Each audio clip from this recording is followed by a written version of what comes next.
চলতি বছরের এসএসসি ও সমমান পরীক্ষার ফলাফলে ভয়াবহ ধসের পেছনে সবচেয়ে বড় কারণ হিসেবে সামনে এসেছে মানবিক বিভাগের পরীক্ষার্থীদের ব্যর্থতা।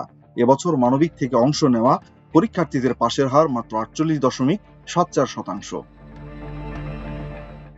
হিসাব মতে মানবিক বিভাগ থেকে পরীক্ষা দেওয়া প্রতি 100 জন পরীক্ষার্থীর মধ্যে 51 জনের বেশি ফেল করেছে, আর তাদের এই ব্যর্থতা প্রভাবিত করেছে সামগ্রিক ফলাফলকে। চলতি বছরের এসএসসি ও সমমান পরীক্ষায় 2 দশকের মধ্যে সবচেয়ে খারাপ ফলাফল হয়েছে। এবার গড় পাশের হার 62.25%। পাশের এই হার 2007 সালের পর এবার সবচেয়ে কম। ওই বছর পাশের হার ছিল 58.36%।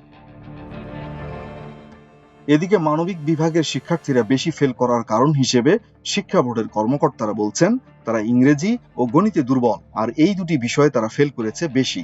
মানবিকের শিক্ষার্থীদের ফেলের প্রভাব পড়েছে এসএসসি ও সমমানের গড় ফলাফলে। এ কারণে গড় পাশের হার কমেছে।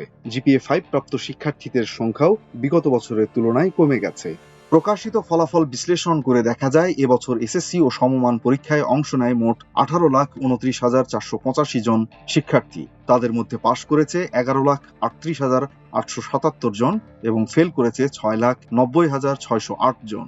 গড় পাশের হার 62.25%।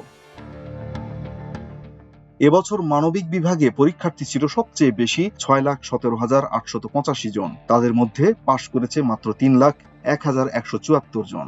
গড় পাশের হার 48.76%, আর ফেলের হার প্রায় 51.26%।